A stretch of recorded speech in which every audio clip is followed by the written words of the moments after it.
Shalom, selamat sore anak sekalian. Kita jumpa lagi dalam ibadah sekolah minggu sore hari ini. Apa kabar? Ya, luar biasa ya. Tuhan kita luar biasa ya, dan kita pun mendapatkan kasih karunia Tuhan untuk dapat bertemu kembali dan juga beribadah bersama. Mari kita pujikan pujian Bapakku datang ya, nyanyi haleluya.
ibadah dalam sekolah minggu, dan juga sertai rekan-rekan kami yang lain yang akan bergabung. Biarlah Tuhan hadir di tengah-tengah kami semua, sebab firman-Mu berkata bahwa 2-3 orang berkumpul di dalam nama-Mu, Engkau hadir di tengah-tengah mereka. Terima kasih Bapa, Kau mengurapi kami pendengaran, pikiran, serta mulut kami untuk beri kebebasan bagi kami untuk memuji memuliakan nama Tuhan. Segala gangguan roh-roh lain yang hendak mengganggu kami dalam berkonsentrasi mendengarkan firman-Mu dan memuji Tuhan, patahkan itu semua di dalam nama Tuhan Yesus. Biarlah Roh Kudus yang menguasai setiap pikiran dan juga seluruh hati kami. Di dalam nama Tuhan Yesus kami akan mulai ibadah kami. Haleluya, amin. Ya, shalom. Selamat sore sekali lagi pada anak-anak semua. Ya, apa kabar ya? Semoga semua sehat-sehat ya. Bagaimana? Galen ya, desa ya, sehat semua ya. Ya, puji Tuhan. Ada satu pujian mengatakan bahwa ya, anak monyet di atas pohon ya, di atas pohon, anak cacing di dalam tanah, dan anak burung di dalam sangkar. Semua hewan-hewan itu sudah ada tempatnya sendiri-sendiri atau sangkarnya sendiri-sendiri, sedangkan anak Tuhan ya, merupakan umat pilihan Allah ya, anak sekolah minggu itu ada dalam gereja atau dalam ibadah, dalam persekutuan ya bersama dengan Tuhan. Ya, juga pujian ini mengatakan bahwa panjang muka namanya kuda ya, panjang hidung namanya gajah, panjang tangan itu pencuri, namun anak Tuhan panjang sabar ya, panjang sabar dan kemurahan hati ya, untuk memuliakan nama Tuhan juga. Ya, menyanyikan pujian ini ya.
Sabar, kita semua harus sabar, harus mengasihi Tuhan terutama dan juga sesama kita ya.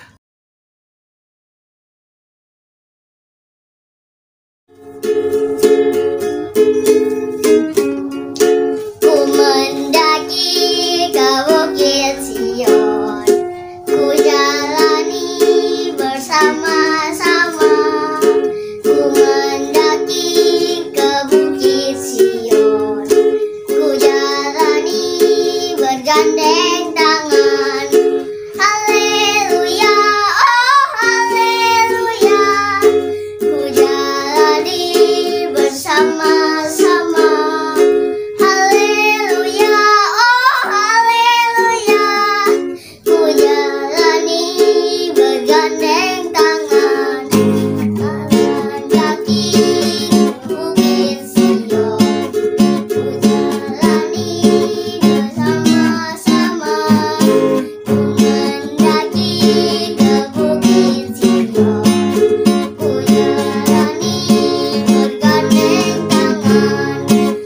Haleluya, oh haleluya, ku jalani bersama-sama.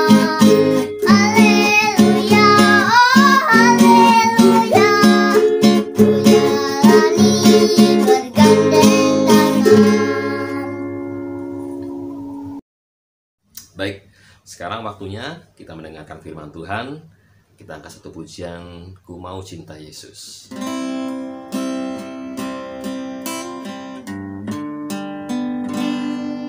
Ku mau cinta Yesus selamanya. Ku mau cinta Yesus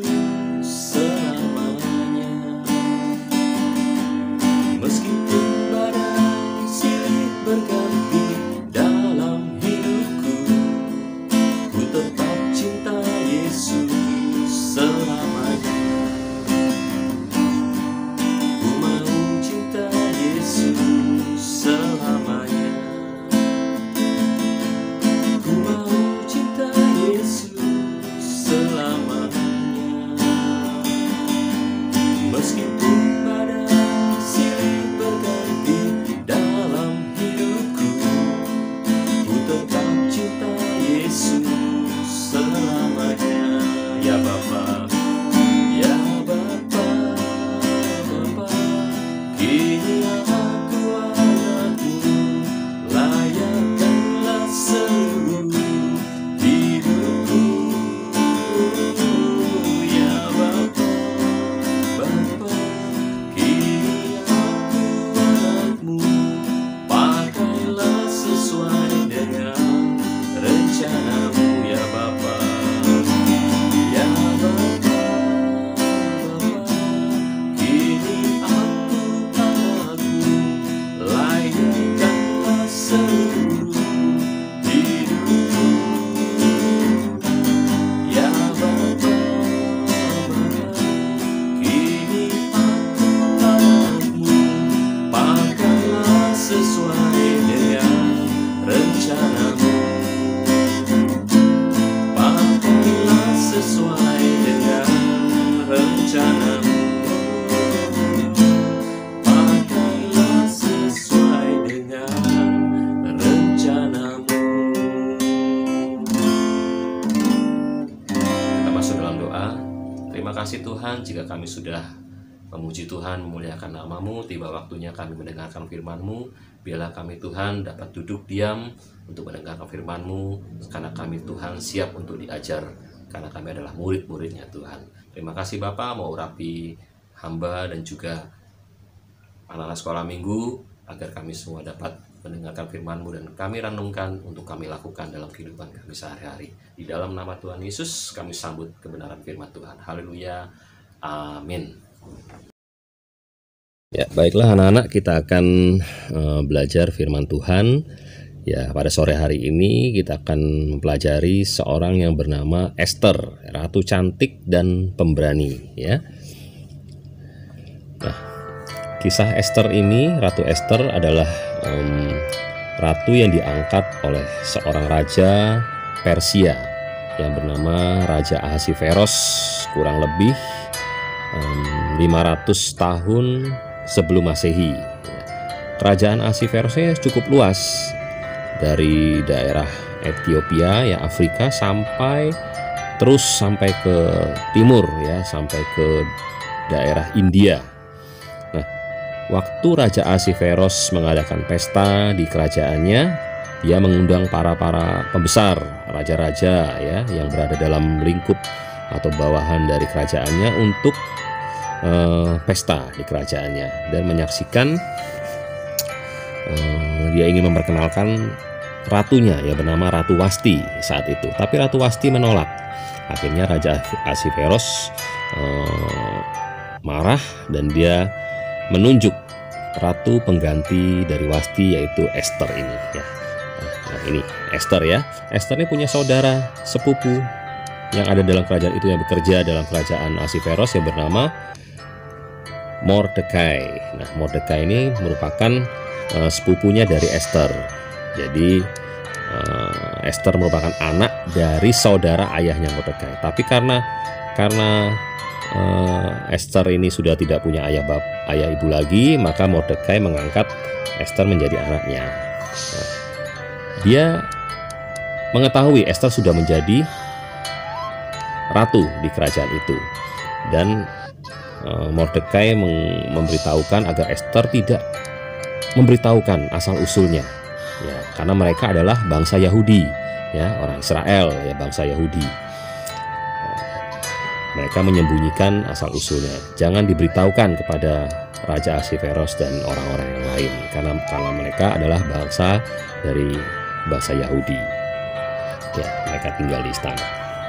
Selanjutnya kisah ini kita mau melihat, nah, ada seorang yang bernama Haman. Haman ini merupakan tangan kanan dari Raja Ahasveros. Ya, dia baru diangkat, ya, diangkat jabatannya, angkat pangkatnya, dan dia sombong.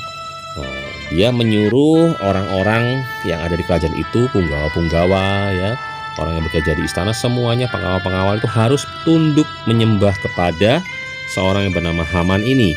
Tetapi Mordekai tidak mau, ya. Oh, dia geleng-geleng, dia tidak mau untuk tunduk kepada Haman ini, ya. Dan Haman pun menjadi marah, ya, karena Mordekai ini menolak untuk sujud, ya. Ya, mungkin karena Haman ini seorang yang sombong, dia baru diangkat menjadi pembesar atau tangan kanan raja, ya.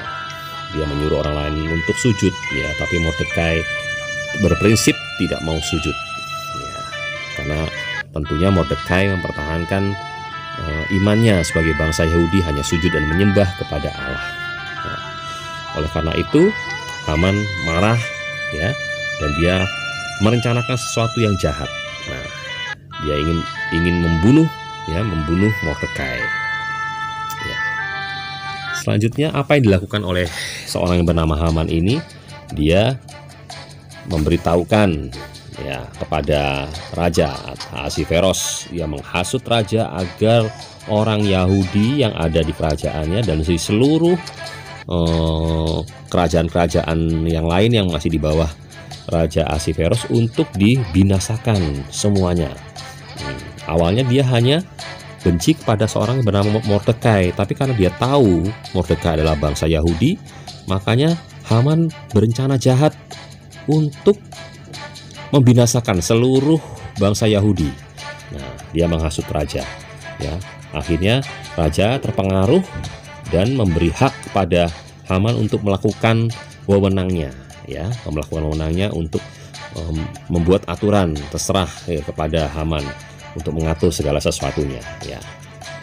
Nah, Haman ini pun, ya, menyebarkan surat perintah kepada seluruh raja-raja kecil yang di bawah kerajaan Ahasveros untuk pada satu saat, ya, di waktu yang sudah ditentukan, yang diundi sebelumnya, waktu tersebut hari H untuk membunuh seluruh bangsa Yahudi yang ada di kerajaannya masing-masing. Nah, niat jahat Haman ini benar-benar, ya, suatu niat yang ingin membinasakan suatu bangsa, ya, sangat jahat. Nah, setelah itu, ya, Mordekai tentunya sedih karena dia mengetahui bangsanya akan dibunuh. Dan suatu ketika Mordekai menghadap, ya, istilahnya dia ingin menemui Ratu Ester, ya. Dia mengirimkan surat, ya, kepada bujangnya Ester untuk memberitahukan apa yang direncanakan oleh Haman terhadap bangsa Yahudi. Nah, Ester membaca surat itu, tetapi dia takut. Ester takut sebab apa? Kalau dia menghadap raja untuk memberitahukan hal itu kepada Raja Ahasveros tanpa disuruh untuk berbicara kepada raja, sebab ada peraturan, seseorang, ratu atau siapapun yang tidak ditunjuk tapi masuk untuk menghadap raja, ya, kalau raja tidak berkenan, ya, orang itu harus dibunuh, harus mati karena raja tidak menyuruh dia masuk. Nah, Ester takut, ya, kalau dia tidak ditunjuk raja, ya, nantinya dia akan tidak mendapatkan perkenanan raja, dia akan mati, ya. Dia pun menulis surat kepada Mordekai. Nah, Mordekai pun membalas surat itu kembali. Ya, walaupun Ester tidak melakukan sesuatu, ya, Ester pun nantinya akan mati karena Ester termasuk orang Yahudi di kerajaan itu, pastinya akan dibinasakan juga oleh, ya, seorang yang bernama Haman ini. Ya, mungkin karena sebab Ester ditunjuk menjadi ratu adalah maksud Allah untuk menyelamatkan bangsa dari Israel. Pada saat inilah, ya, Mordekai memberi nasihat kepada Ester bahwa, ya, engkau istilahnya dengan bahasa kita, kamu ditunjuk menjadi ratu atau dianggap menjadi ratu adalah untuk saat-saat seperti ini, ya, menjadi berkat bagi bangsamu, dapat menyelamatkan bangsamu, ya. Akhirnya Ester pun menyadari hal itu, ya. Dan Ester mau untuk menghadap raja. Tapi sebelum itu, seluruh orang Yahudi di kerajaan benteng Susan itu harus berpuasa. Mereka berdoa untuk supaya Ester mendapatkan kemurahan dari raja. Nah, selanjutnya, nah ini, ya, saat yang terpenting, saat yang paling menegangkan. Dalam arti Ester harus menghadap Raja Ahasveros. Ya, kalau raja tidak berkenan, Ester bisa mati. Tapi luar biasa, ya Tuhan memberikan kemurahannya ya melalui raja ini, dan Raja Ahasveros berkemurahan, dia mengulurkan tongkatnya sehingga Ester dapat menyentuh tongkat itu. Berarti tandanya raja itu berkenan untuk ditemui dan juga berkenan menerima apa yang menjadi isi hati dari Ester. Nah, Ester bilang, ya raja, aku ingin kita makan bersama, ya mengadakan suatu perjamuan dan mengundang seorang yang bernama Haman. Ya, Haman tangan kanan raja itu diundang untuk makan bersama Ester dan juga sekaligus Raja Ahasveros. Dalam hal ini raja menunjukkan kemurahan hatinya. Ya, dia berbelas kasihan. Akhirnya dia menunjuk Ester atau mengulurkan tongkatnya pada Ester, yaitu tanda yaitu supaya bahwa raja berkenan untuk ditemui dan mendengarkan apa yang menjadi isi hati dari Ratu Ester itu. Nah, berikutnya sedangkan Haman ya sudah merencanakan hal yang jahat tadi, ya dia sudah menyiapkan nih tiang gantungan yang tinggi untuk apa tujuannya? Untuk membunuh dari Mordekai, menyulakan Mordekai, ya menusuk, ya menyulakan itu kalau dalam istiadat dari bangsa zaman dulu, menyulakan berarti ditusuk, orang itu ditusuk dari mohon maaf ya dari pantatnya gitu, tembus sampai ke perutnya atau ke dadanya dan digantungkan di sebuah tiang. Itu tujuannya dia untuk membunuh Mordekai. Ya, tiba-tiba datanglah seorang pesuruh dari Raja Ahasveros mengatakan bahwa Haman, kamu diundang untuk makan bersama, ya makan bersama Raja Ahasveros dan juga sekaligus ratunya yaitu Ester. Wah, Haman senang ini.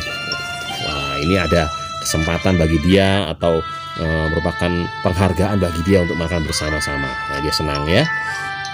Dia tidak tahu apa nanti yang terjadi setelah itu. Tapi dia sudah merencanakan sesuatu yang jahat, dari membangun sebuah tiang, dari membuat sebuah tiang untuk membunuh Mordekai. Nah, ini saatnya Raja Ahasveros, Ratu Ester dan juga Haman makan bersama. Ya, makan bersama, mereka minum ya bersama-sama, mereka sendagura. Tiba-tiba Ratu Ester berdiri, lalu ya dia mengatakan pada raja, ada yang hendak membunuh bangsa Yahudi di kerajaanmu. Ya, orang itu adalah Haman. Hamendata, ya ditunjuk. Akhirnya raja marah. Kau telah menghasut, ya hendak membuat suatu rencana yang jahat, ya terhadap bangsa Yahudi, bangsanya Ester ini. Dan raja akhirnya menyuruh pengawal untuk menangkap Haman ini untuk dihukum. Ya, akhirnya ya Haman ini dihukum dan dia tidak mendapat kesempatan untuk melaksanakan niat jahatnya. Ya, apa kebusukannya akhirnya terungkap dan akhirnya apa yang dia tabur, ya dia yang menuai. Kalau dia waktu itu dia menabur suatu kejahatan, kebencian kepada Mordekai dan bangsa Yahudi, akhirnya dia pun menuai ya hukuman dari Raja Ahasveros. Nah, sebaliknya ya Mordekai dan seluruh bangsa Yahudi yang ada di kerajaan Susan, ya saat itu di benteng Susan di kerajaan Ahasveros, semuanya mendapatkan kebahagiaan karena mereka semua diselamatkan, ya tidak jadi mendapat hukuman dari Haman tadi, ya yang direncanakan Haman tadi, tapi mereka semuanya dapat diselamatkan, dapat bebas. Akhirnya mereka pun dapat hidup berbahagia di kerajaan itu. Orang Yahudi sangat senang karena mereka mendapatkan kemurahan Allah. Semuanya karena berkat Ester. Ester mau untuk melaksanakan nasihat dari Mordekai ini, ya.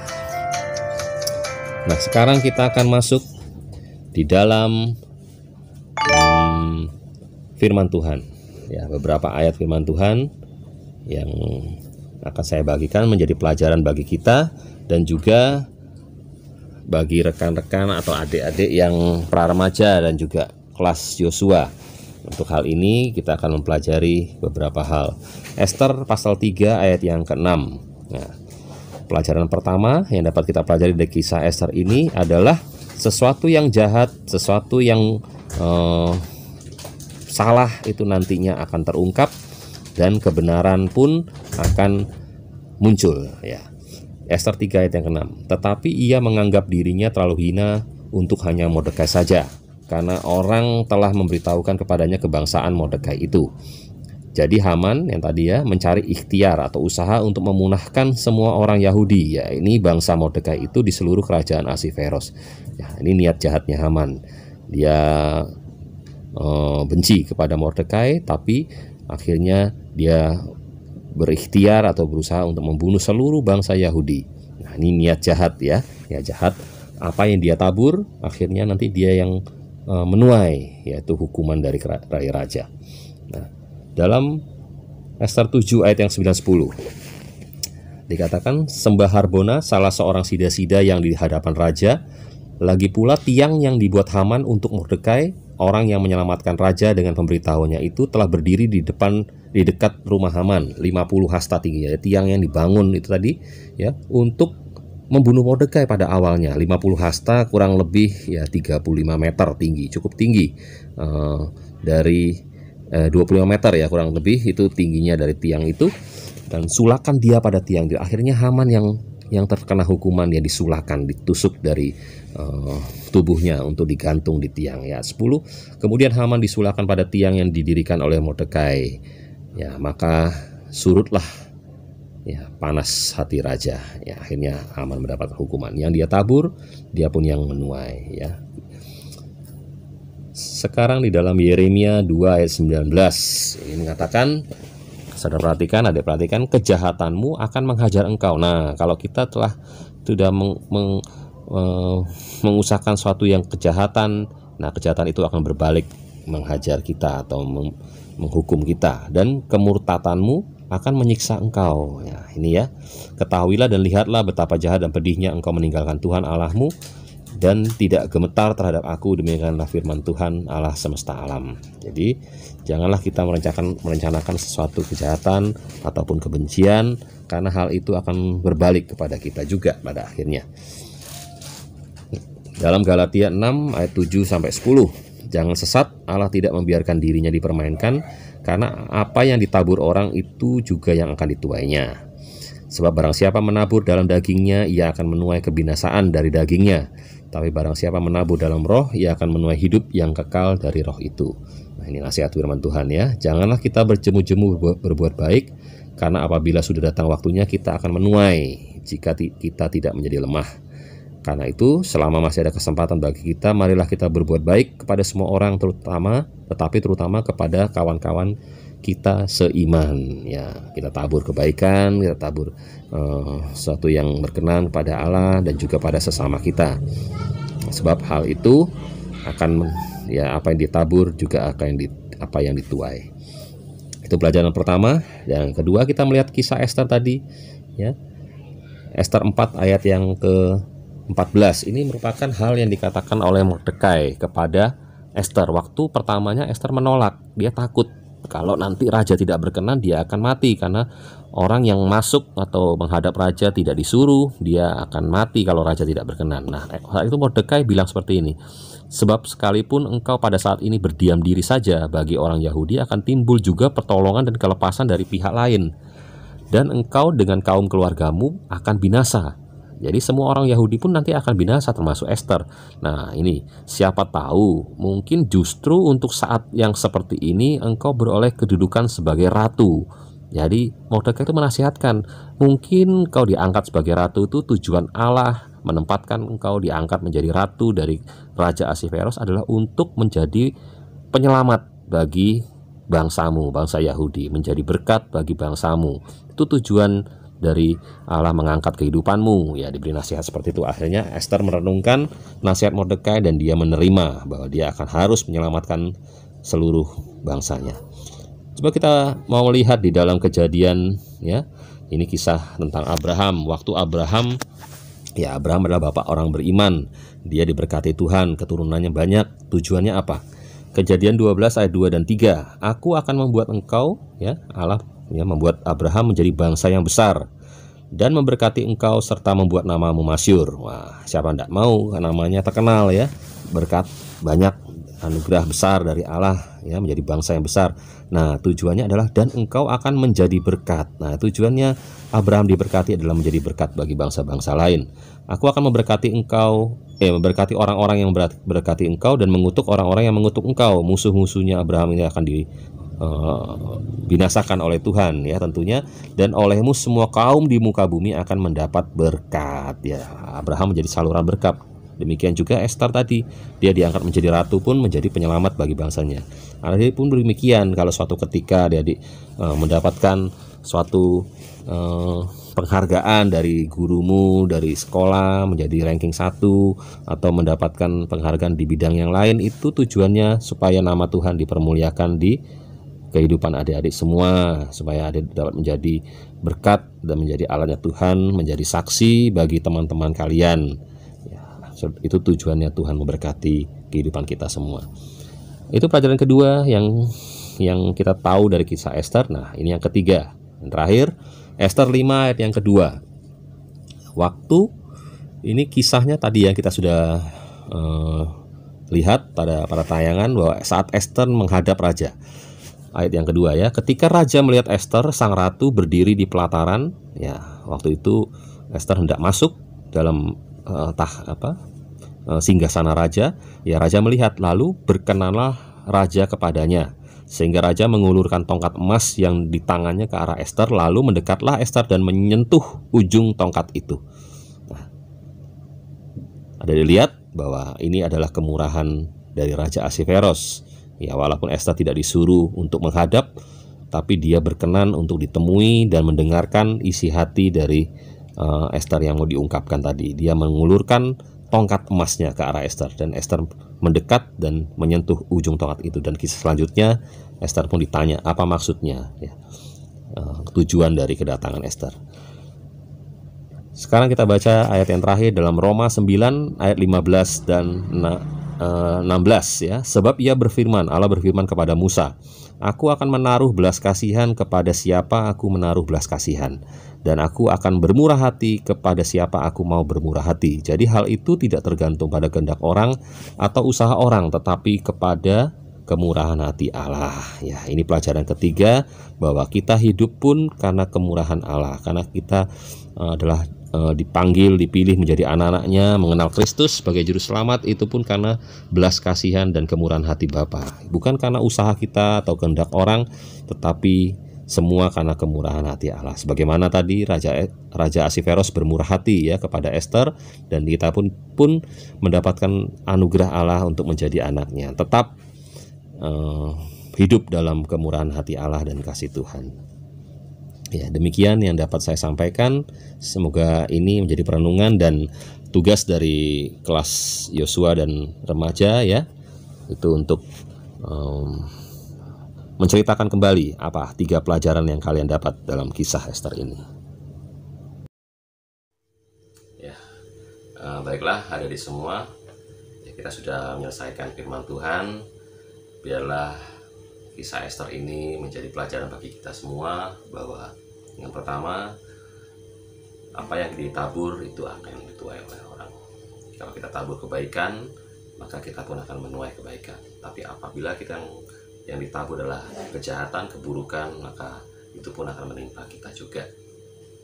Dan yang kedua, bahwa kehidupan Esther ini dipilih menjadi ratu agar dia dapat menjadi penyelamat bagi bangsanya. Juga kita yang mendapatkan kemurahan Tuhan dan juga dapat menjadi berkat bagi orang lain. Dan yang ketiga, bahwa Esther ini mendapat kemurahan dari Raja Ahasveros. Kita pun demikian, yang mendapat kemurahan dari Allah Bapa untuk menjadi anaknya. Adalah kita memanfaatkan kemurahan hati Tuhan untuk bekerja dan melayani Tuhan. Mari kita tutup dengan satu pujian, kami memuji kebesaran-Mu.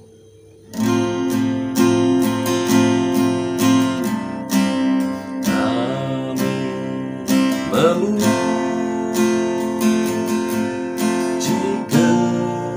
kebesaran-Mu,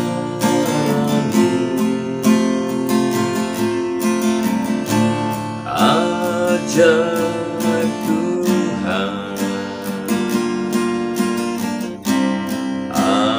ajaib Tuhan. Kami memuji kebesaran-Mu. Ajaib Tuhan, ajaib Tuhan, ajaib Tuhan,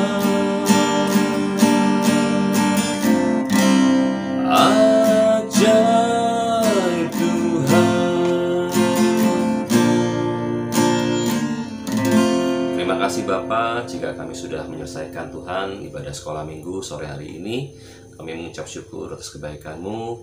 Biarlah Tuhan firman yang kami terima, apa yang kami dengar Tuhan, dapat kami tanamkan dalam hati kami, dan juga kami praktekkan dalam kehidupan kami sehari-hari. Berdoa Tuhan untuk setiap anak-anak-Mu, dan juga untuk guru-guru dan setiap orang tua. Biarlah kami semua Tuhan, tetap Tuhan memegang iman kami kepada Engkau, dan kami percaya Tuhan kemurahan-Mu Tuhan berlaku atas kehidupan kami jika kami setia dan sungguh-sungguh Tuhan beribadah kepada-Mu. Terima kasih Bapa, dan kami menyadari Tuhan bahwa hidup kami adalah untuk Tuhan.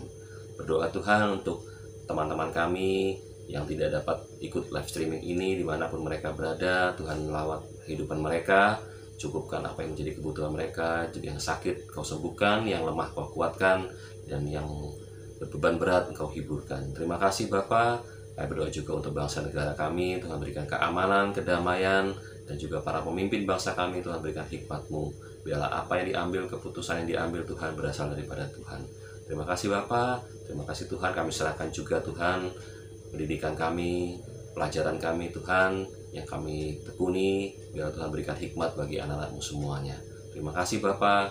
Kami serahkan doa ini hanya di dalam nama-Mu. Biarlah sekarang Tuhan kami terima berkat dari Allah Bapa, Allah Sang Putra, Allah Roh Kudus, yang menuntun kehidupan kami mulai malam, sore hari ini sampai Yesus datang kembali. Haleluya. Amin. Ya, selamat sore. Tuhan memberkati kita semua. Sampai jumpa dalam ibadah sekolah minggu mendatang. Amin.